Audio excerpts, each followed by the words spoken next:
Hello, welcome to go green so green. ಮುಂಚೆ ಹವ್ಯಕರಲ್ಲಿ ಹೆಣ್ಣೋಡು ಶಾಸ್ತ್ರದಲ್ಲಿ ಸರ್ವೇ ಸಾಮಾನ್ಯವಾಗಿ ಮಾಡುವಂಥ ಸ್ವೀಟ್ ಅಂದರೆ ಅದು ಶಿರಾ. ಕೇಸರಿ ಬಾತ್ ಅಂದರೆ ನನಗೋ ಅನ್ನ, ಕೇಸರಿ, ತುಪ್ಪ ಎಲ್ಲವನ್ನು ಹಾಕಿ ಕುದಿಸಿ ಮಾಡೋದಕ್ಕೆ ನನಗೋ ಕೇಸರಿ ಬಾತ್ ಹೇಳ್ತಾವೆ.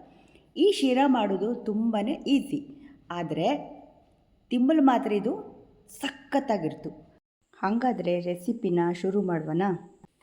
1 ಲೋಟ ತುಪ್ಪನ ಒಂದು ಬಾಣಲೆಯಲ್ಲಿ ಹಾಕಿ ಅದು ಕಾದ ನಂತರ ಅದಕ್ಕೆ 4 ಲೋಟ ರವೆ. ನಾನಿಲ್ಲಿ ಮೀಡಿಯಮ್ ರವೆ ತಗೊಂಡೆ. ಶಿರಾ ಮಾಡಲೆ ಮೀಡಿಯಮ್ ರವೆ ತಗೊಂಡ್ರೇ ಶಿರಾ ಅದ್ಭುತವಾಗಿ ಬಂತು. ಚಿರೋಟಿ ರವೆ ಅಥವಾ 0 ಸೈಜ್ ರವೆಲೂ ಸಹ ಶಿರಾನ ಮಾಡ್ತು. ಗೋಲ್ಡನ್ ಬ್ರೌನ್ ಅಪ್ಪಲಿ ತನಕನೂ ಈ ರವೆನ ಹುರ್ಕೊಳ್ಳೋ. ನೋಡಿ, ಈಗ ಸ್ವಲ್ಪ ಕಲರ್ ಚೇಂಜ್ ಆಯಿತು. ಇಷ್ಟು ಹುರ್ಕೊಂಡ್ರೆ ಸರಿ ಇತ್ತು. ಬಾಳೆಹಣ್ಣು ಹಾಕಿ ಮಾಡೋದ್ರಿಂದ ಶಿರಾ ಅದ್ಭುತವಾಗಿ ಬಂತು. ನಾನಿಲ್ಲಿ 5 ಬಾಳೆಹಣ್ಣು ತಗೊಂಡೆ. 4 ಲೋಟ ರವೆಗೆ 5 ಬಾಳೆಹಣ್ಣು ಹಾಕಿದ್ದೆ. ನಿಮಗೂ ಬೇಕಾದರೆ ಜಾಸ್ತಿ ಕೂಡ ಮಾಡ್ಕೊಳ್ಳೋಕು. ಬಾಳೆಹಣ್ಣೆಲ್ಲವ ಸಣ್ಣಗೆ ಕೊಚ್ಚಿಟ್ಕೊಳ್ಳೋ. ಏಲಕ್ಕಿ ಬಾಳೆಹಣ್ಣು ಬದಲಿಗೆ ಬೇರೆ ಬಾಳೆಹಣ್ಣು ಸಹ ಹಾಕೊಳ್ಳೋಕಡ್ಡಿಲೆ. ಬಾಳೆಹಣ್ಣು ಕೊಚ್ಚಾದಮೇಲೆ ಇದನ್ನು ಸೈಡಲ್ಲಿ ಇಟ್ಕೊಳ್ಳಿ. ಇವಾಗ ಏಲಕ್ಕಿನ ಬಿಡಿಸಿಟ್ಕೊಳ್ಳೋ. ಮೊದಲಿಗೆ ಒಂದು 4-5 ಏಲಕ್ಕಿನ ಹಾಕಿ ಕುಟ್ಟಣಿಲಿ ಹೊಡೆದ್ರೆ ಅದು ಎಲ್ಲ ಸಿಪ್ಪೆ ಬಿಟ್ಕತ್ತು. ಯಾವುದೇ ಸ್ವೀಟ್ ಮಾಡೋಕ್ಕಾದರೂ ಹಸಿರು ಏಲಕ್ಕಿ ಬಳಸಿದ್ರೆ ಅದರ ಸ್ಮೆಲ್ ಒಂಥರ ಡಿವೈನ್ ಆಗಿರ್ತು. ಈ ಹುರಿದಂಥ ರವೆನ ಒಂದು ಬೇರೆ ಪಾತ್ರೆಗೆ ಟ್ರಾನ್ಸ್ಫರ್ ಮಾಡ್ಕೊಳ್ಳೋ. ಅದೇ ಬಾಣಲೆಯಲ್ಲಿ ಮತ್ತೊಂದು ಸ್ವಲ್ಪ ತುಪ್ಪ ಹಾಕಿ ಈಗ ಗೋಡಂಬಿ ಮತ್ತು ದ್ರಾಕ್ಷಿನ ಹುರ್ಕೊಳ್ಳೋ. ಮೊದಲೇ ದ್ರಾಕ್ಷಿ ಹಾಕೊಳ್ಳೋಕ್ಕಾಗ ಗೋಡಂಬಿನ ಹಾಕಿ ಇದು ಗೋಲ್ಡನ್ ಬ್ರೌನ್ ಅಪ್ಪಲಿ ತನಕನೂ ಹುರಿಯೋ. ಅರ್ಧ ಗೋಡಂಬಿ ಹುರಿದ ನಂತರ ಅದಕ್ಕೆ ದ್ರಾಕ್ಷಿನ ಹಾಕಿ ಅದನ್ನು ಸಹ ಫ್ರೈ ಮಾಡೋ.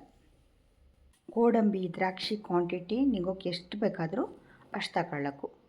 ನೋಡಿ, ಈಗ ದ್ರಾಕ್ಷಿನೂ ಸಹ ಹಾಕಿದ ತಕ್ಷಣವೇ ಕಲರ್ ಚೇಂಜ್ ಆಯಿತು. ಎರಡು ಸಹ ಹುರಿದಾದ ನಂತರ ಸ್ವಿಚ್ ಆಫ್ ಮಾಡಿಬಿಡಿ. ಈಗ ಇದನ್ನು ಬೇರೆ ಒಂದು ಪ್ಲೇಟಿಗೆ ಟ್ರಾನ್ಸ್ಫರ್ ಮಾಡಿಟ್ಕೊಳ್ಳಿ. ಗೋಡಂಬಿ ಮತ್ತು ದ್ರಾಕ್ಷಿ ನೀಟಾಗಿ ಎಲ್ಲ ಹುರಿದ್ದು. ಅದೇ ಬಂಡಿಲಿ ಹಾಲು ಹಾಕಿ ಶಿರಾನ ಮಾಡಾಳಿ. ನಾನು ಅರ್ಧ ಹಾಲು ಅರ್ಧ ನೀರು ಹಾಕಿದ್ದೆ. ನಿಗೋಕ್ಕೆ ಬೇಕಾದರೆ ಬರೀ ನೀರಲ್ಲೂ ಸಹ ಮಾಡ್ಲಕ್ಕು, ಆದರೆ ಹಾಲಲ್ಲಿ ಮಾಡಿದ್ರೆ ಚಲೋ ಆಗ್ತು. ತುಪ್ಪ, ಹಾಲು, ಬಾಳೆಹಣ್ಣು ಎಲ್ಲ ಬೆರೆತು ಬಂದು ಅದರ ರುಚಿ ಅದ್ಭುತವಾಗಿರ್ತು. ಈಗ ಹಾಲೆಲ್ಲ ಹಾಕಿ ಇದು ಕುದಿ ಬಂದ ನಂತರನೇ ರವೆ ಹಾಕೋ. ಸಾಮಾನ್ಯವಾಗಿ 4 ಲೋಟ ರವೆಗೆ 8.5 ಲೋಟ ಹಾಲು ಮತ್ತು ನೀರು ಸೇರಿಸಿ ಅಷ್ಟು ಹಾಕಿದ್ರೆ ಕನ್ಸಿಸ್ಟೆನ್ಸಿ ಸರಿ ಬಂತು. ಈಗ ಎಲ್ಲ ಹುರಿದಂಥ ರವೆನ ಇದಕ್ಕೆ ಹಾಕಿ. ರವೆ ಹಾಕೋಕ್ಕಾದ್ರೆ ನಿಧಾನಕ್ಕೆ ಹಾಕಿ ತಿರುಗಿಸ್ತಾ ಇರೋ. ರವೆ ಸರಿಯಾಗಿ ಹುರಿದಿದ್ರೆ ಗಂಟು ಆಗ್ತಿಲ್ಲ.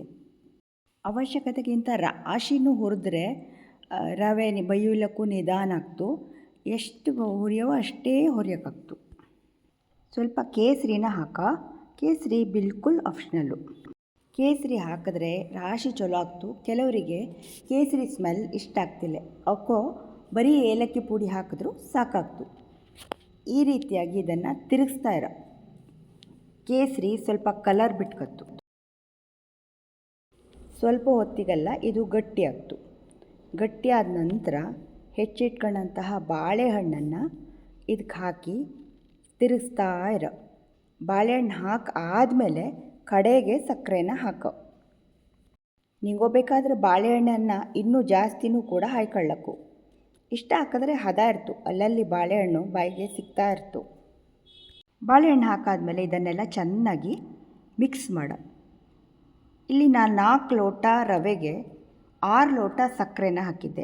ಅಂದರೆ 1 ಲೋಟ ರವೆಗೆ 1.5 ಲೋಟ ಸಕ್ಕರೆ. ಸಕ್ಕರೆ ನಿಗಳು ಟೇಸ್ಟಿಗೆ ಅನುಗುಣವಾಗಿ ಹೆಚ್ಚು ಕಮ್ಮಿ ಮಾಡ್ಕೊಳ್ಳಕ್ಕು, ಏನೂ ತೊಂದರೆ ಇಲ್ಲ. ಕೆಲವರು 2 ಲೋಟ ಹಾಕೋರು ಇರ್ತವೆ. ಆದರೆ ಇಷ್ಟು ಸ್ವೀಟ್ ಹಾಕಿದ್ರೆ ಕರೆಕ್ಟಾಗಿರ್ತು. ಸಪ್ಪೆನೂ ಅಲ್ಲ, ತುಂಬ ಸ್ವೀಟು ಅಲ್ಲ, ಸರಿಯಾಗಿರ್ತು. ಸಕ್ಕರೆ ಪೂರ್ತಿಯಾಗಿ ಕರಗೋ.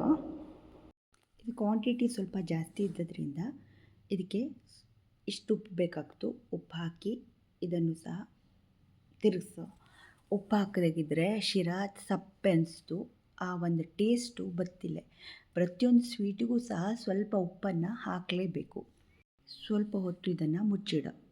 ಸ್ವಲ್ಪ ಹೊತ್ತು ಮುಚ್ಚಿಟ್ಟಾದಮೇಲೆ ಇದನ್ನು ತೆಗೆದು ಕುಟ್ಟಿ ಪುಡಿ ಮಾಡಿಟ್ಟಂತಹ ಏಲಕ್ಕಿ ಹಾಕಿ ಚೆನ್ನಾಗಿ ಮಿಕ್ಸ್ ಮಾಡಾದಮೇಲೆ ಲಾಸ್ಟಲ್ಲಿ ಹುರಿದು ಇಟ್ಟಂತಹ ಗೋಡಂಬಿ ಮತ್ತು ದ್ರಾಕ್ಷಿನೂ ಸಹ ಹಾಕಿ ಮಿಕ್ಸ್ ಮಾಡಿದ್ರಾಯ್ತು. ನೋಡಿ ಎಷ್ಟು ರುಚಿ ಆಗ್ತು. ಇದರ ನೋಡಿದ್ರೇ ಬಾಯಲ್ಲಿ ನೀರು ಉರ್ತು. ನಿಮಗೆಲ್ಲ ಈ ರೆಸಿಪಿ ಇಷ್ಟ ಆಯ್ತು ಅನ್ಕತ್ತೆ. ಇಷ್ಟ ಆದರೆ ನಿಮ್ಮಗಳ ಫ್ಯಾಮಿಲಿ ಆ್ಯಂಡ್ ಫ್ರೆಂಡ್ಸಿಗೆಲ್ಲ ಶೇರ್ ಮಾಡಿ. ಹಾಗೆ ನೀವು ಮನೇಲೂ ಸಹ ಟ್ರೈ ಮಾಡಿ ನೋಡಿ. ಈಗ ಗ್ಯಾಸನ್ನು ಆಫ್ ಮಾಡಿದ್ರಾಯ್ತು. ಸ್ವಿಚ್ ಆಫ್ ಮಾಡಿ. ಬಾಯಲ್ಲಿ ನೀರು ಊರಿಸುವಂತಹ ಶಿರಾ ರೆಡಿ ಇದ್ದು. ನಿಮಗೆಲ್ಲರಿಗೂ ಈ ರೆಸಿಪಿ ಇಷ್ಟ ಆಯ್ತು ಅನ್ಕತ್ತೆ.